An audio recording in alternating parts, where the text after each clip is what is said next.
देख रहे हैं आकांक्षा न्यूज। आइए आपको गया की ताजी खबरें दिखाते हैं। डुब्बा गांव में होगा ऐतिहासिक पुरातत्व उत्खनन, पहली बार अग्रसर हुआ मगध विश्वविद्यालय। आपको बता दूं कि गया जिला के गुरुआ थाना अंतर्गत डुब्बा गांव में कला संस्कृति एवं पुरातात्विक विभाग द्वारा खुदाई की जाएगी। आशंका जताया जा रहा है कि यहां बौद्ध संस्कृति का अवशेष प्राप्त होगा। मुख्यमंत्री नीतीश कुमार का दौरा पूर्व में इस गांव में हो चुका है। नई खोज से बौद्धकालीन संस्कृति की जानकारी से बौद्ध धर्म के जानकारों को ज्ञानवर्धक मंत्र की मिलेगा। आपको बता दूं कि इस कार्य का नेतृत्व डायरेक्टर अलका मिश्रा एवं श्री शंकर शर्मा करेंगे। उनके साथ जन्मजय सिंह, आलोक रंजन सिंह, अनुज कुमार, चंद्र प्रकाश एवं विजयकांत यादव होंगे। ये लोग खुदाई से बौद्ध संस्कृति की बहुत ही जानकारी देने वाले हैं। आइए देखते हैं एक रिपोर्ट। मैं धर्मेंद्र कुमार, गया, आकांक्षा न्यूज। इसी से संदर्भित था, लेकिन अभी विगत वर्षों में यहाँ पर प्रैक्टिकल ट्रेनिंग नहीं हो रही थी लगभग।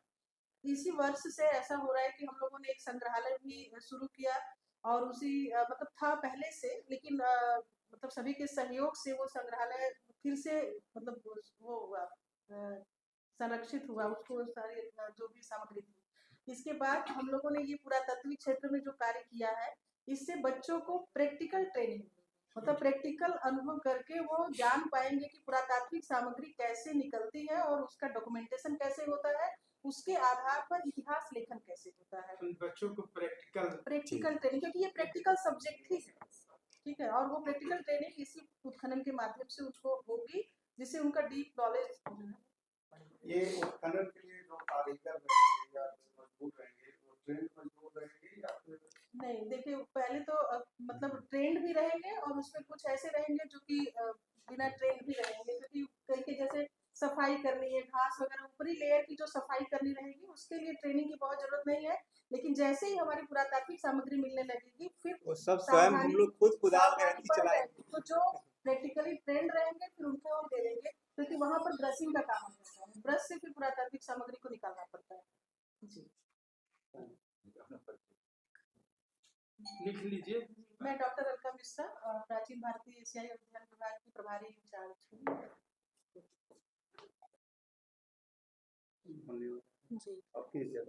जी, पहले बात तो ये हमारा विभाग प्राचीन भारतीय एवं एशियाई अध्ययन विभाग है, जो कि मगध विश्वविद्यालय के अंतर्गत है। इस विश्वविद्यालय में विगत सालों में कभी भी उत्खनन का कार्य नहीं हो पाया, क्योंकि हमारा विभाग पुरातात्विक क्षेत्र में कार्य करता है और पुरातत्व के क्षेत्र में ये पहली उपलब्धि इस विश्वविद्यालय के द्वारा है कि हम लोग को उत्खनन का परमिशन मिला है भारतीय सर्वेक्षण विभाग नई दिल्ली से। और इसी संदर्भ में ये उत्खनन में सबसे बड़ी बात है कि ये वैज्ञानिक तरीके से उत्खनन होता है, जिसमें कि उस क्षेत्र का सांस्कृतिक अनुक्रम देखा जाता है और ये सांस्कृतिक अनुक्रम ज्ञात होने से जो भी जैसे दुब्बा का जो क्या सांस्कृतिक इतिहास रहा होगा और बौद्ध परिपथ में इसकी क्या भूमिका रही होगी या यह किस तरीके से महत्वपूर्ण रहा होगा, ये सभी सीक्वेंस जो है कल्चरल सीक्वेंस हमको पता चलेंगे। और सबसे बड़ी बात है कि जो बौद्ध परिपथ दुंगेश्वरी से लेकर के दुब्बा तक का जो कनेक्शन है, क्योंकि ये भगवान बुद्ध की आध्यात्मिक यात्रा के बीच में जो केंद्र रहा है दुब्बा, इसका उत्खनन होगा। तो एक वैज्ञानिक तरीके से हम लोग उत्खनन करेंगे, जिसमें जो पुरावस्तुएं हैं उनकी डेटिंग के विषय में भी टोपोलॉजी के माध्यम से ही इसकी डेटिंग निर्धारित की जाएगी, या अगर आवश्यक होगा तो इसको लैब में भी भेजा जाएगा, जिससे कि इनका तिथिक्रम निर्धारित हो। और इतिहास के दृष्टिकोण से भी ये महत्वपूर्ण होगा, क्योंकि पुरातत्व का अपना अलग ही महत्व है, क्योंकि ये प्रमुख स्रोत है इतिहास लेखन में। और क्या है कि हम लोग वैज्ञानिक तरीके से जो डेटिंग इसमें निर्धारित करेंगे, उस आधार पर हम जो है इतिहास को एक नई दिशा दे पाएंगे। और इसका जो डायरेक्ट वो प्रभाव पड़ेगा। एक तो दुब्बा टूरिज्म के भी एक हाईलाइट में आ जाएगा, क्योंकि महाबोधि मंदिर से कुछ ही दूरी पर 30 किलोमीटर की रेंज में है, तो टूरिज्म भी वहाँ जनरेट होगा, क्योंकि कोई भी बोध गया आता है तो सिर्फ एक दिन के लिए बोध गया दर्शन करने के बाद चला जाता है, जबकि बोध गया का पूरा जो है पूरा सर्कमटेंसेस पूरा पुरातात्विक सामग्रियों से भरा पड़ा हुआ है, तो इन सभी सामग्रियों का समग्र अध्ययन इसमें हो पाएगा। बाकी टेक्निकल तरीके से किस तरीके से अध्ययन होगा ये सर, क्योंकि सर एएसआई से आए हैं यहाँ पर, इन्होंने ज्वाइन किया है, हमारे डायरेक्टर भी हैं इस उत्खनन के, ये आपको बताएंगे। नहीं देखिए, जैसा कि अभी मैडम ने बताया कि हम लोग इस स्थल का चयन किए हैं कि क्योंकि इसके इर्द गिर्द में और भी पुरातात्विक बहुत सारे अवशेष विस्तीर्ण हैं, लेकिन यहाँ पर कुछ खास हम लोगों को प्रथम दृष्टया दिखाई दे रहा है सतह पर। पहले से भी ये संदर्भ में था, ब्रिटिश अकाउंट में भी ये था। वही पास में आर्कियोलॉजिकल सर्वे ऑफ इंडिया का एक साइट भी प्रोटेक्टेड है, स्कल्पचर सेट गुनेरी नाम का।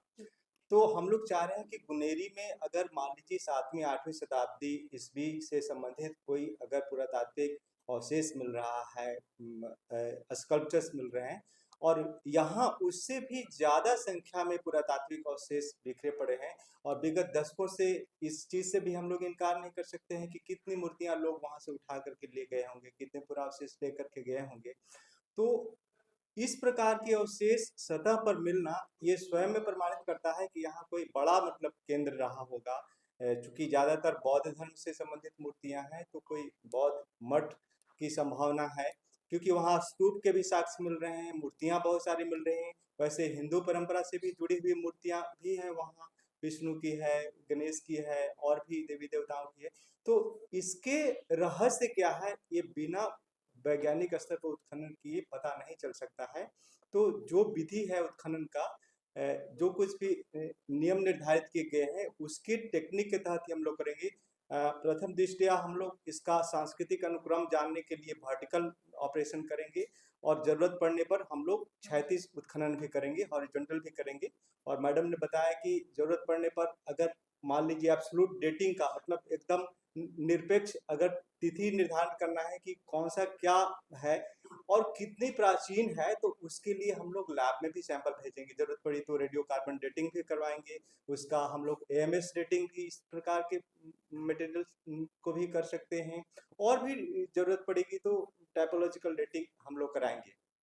क्योंकि हमारा उद्देश्य है कि हमारे जो बच्चे हैं उनको सही से टेक्निक की जानकारी दी जाए कि पुरातात्विक उत्खनन होता कैसे है, इसमें किन किन चीज़ों का ध्यान रखना पड़ता है, क्योंकि इसको समझे बिना पुरातात्विक स्रोतों का व्याख्या हम सही से नहीं कर पाएंगे, इसलिए ये बहुत ही जरूरी था।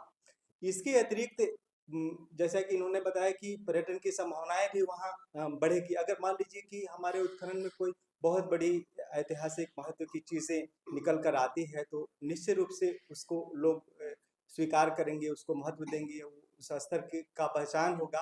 और यहाँ गया, बोध गया से लेकर के और आपका जो गुनेरी तक का बीच में जितने भी पुरातात्विक अवशेष हैं उसको भी हम लोग समय समय पर विद्यार्थियों को ले जा करके उसका भी भ्रमण करवाएंगे, ताकि पूरा जो एंशिएंट लैंडस्केप था उसी दरमियान इस कितना प्राचीन कालखंड में लोग यहाँ पहली बार आए थे, कब तक रहे, उनका कैसे अवसान हुआ, ये सारी गतिविधियों की पहचान का माध्यम पुरातत्विक उत्खनन ही है। तो हम लोग का यही प्रयास रहेगा, क्योंकि हम लोगों के सभी के पास कुछ न कुछ पुरातात्विक कार्य करने का अनुभव है, और मैं पहले भी कई देश के पुरास्थलों में काम किया हूँ, जिसमें सिंधु सभ्यता का भी स्थल शामिल है।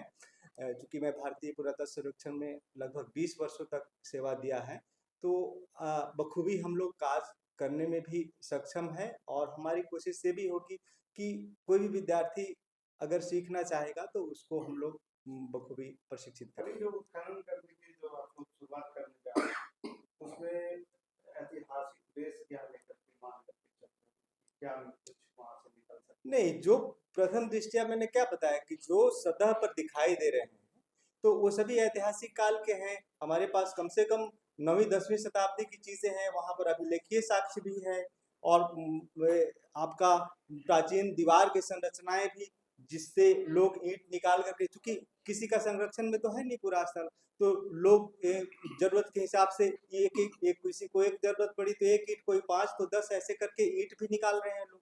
तो अभी समय है कि अगर पुरातात्विक उत्खनन होगा तो अगर कोई महत्वपूर्ण चीजें प्रमाणित होती हैं तो इस महत्वपूर्ण ऐतिहासिक अवशेष को बचाया भी जा सकेगा। तो अभी हम बिना उत्खनन के तो कुछ नहीं कह सकते हैं कि क्या वहां पर है, बट जो सतह पर वहीं की चीजें निकली हैं, विभिन्न अवसरों पर लोगों ने, स्थानीय ग्रामीणों ने जो कटिंग किया है उसके तहत चीजें जो निकली है, उससे ये सारी चीजें प्रमाणित हो रही है कि यहाँ आपको कम से कम 9वीं 10वीं शताब्दी में बहुत ही मतलब किसी विकसित अवस्था में वो स्थल था।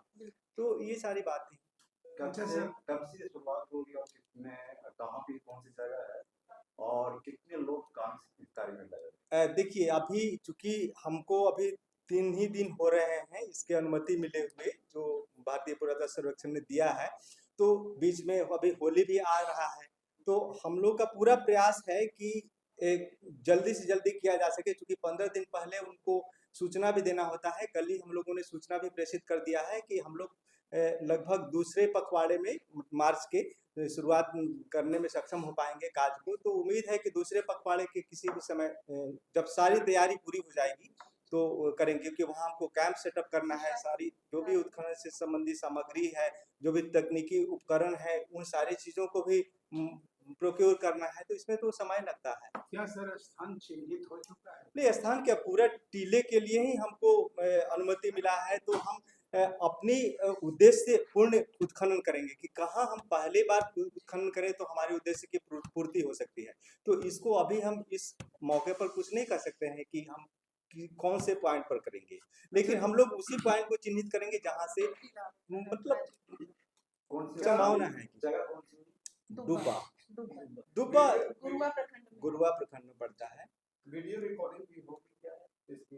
नहीं, हम लोग जरूर इसको वो भी करेंगे, वीडियो रिकॉर्डिंग भी करेंगे, क्योंकि बच्चों को हमको दिखाना रहता है, पढ़ाना रहता है, कैसे किस सतह से क्या चीजें निकल रही है, कैसे खुदाई होता है, सारे चीज रहेगा। ये तो हमारा स्टडी करिकुलम में है। अच्छा सर, ये जितने भी अवशेष निकलेंगे, हाँ, तो उसको क्या कहाँ स्टोर किया जाएगा, उसका क्या यूज आएगा, इतिहास बच्चों के पढ़ाया? देखिए आप जैसा कि जी जैसा कि आप जानते हैं कि देश में इतने सारे संग्रहालय के पास कहाँ से पुरावस्तु आती हैं। विभिन्न पुरातात्विक स्थलों का खुदाई हुआ है, विभिन्न जो संस्थाएं हैं वो किए हैं, जिनको अनुमति दिया गया है खुदाई के लिए, तो हमें अनुमति भी मिली है। तो जो कुछ भी वहां से मिलेगी वो उस समय बतलाएगा कि क्या करना है इनका। हम अपने संग्रहालय में ले जाएंगे, क्योंकि नेशनल एंटिक्विटी रजिस्टर होता है, उस रजिस्टर में सारा रजिस्टर्ड होगा एंटिक्विटी, तो वो रजिस्टर्ड होगा, तो आने वाली पीढ़ियां उसको देख करके एज ए रेफरेंस जो है किसी उसका इतिहास के स्रोत के रूप में उपयोग करेंगे इसमें। तो सिक्योरिटी के पॉइंट ऑफ व्यू से जहाँ होगा हम लोग देखेंगे, वो बात की बात है कि कहाँ। ये पार्टिसिपेशन मैडम जो भगत विश्वविद्यालय का इसमें यहाँ के बच्चों को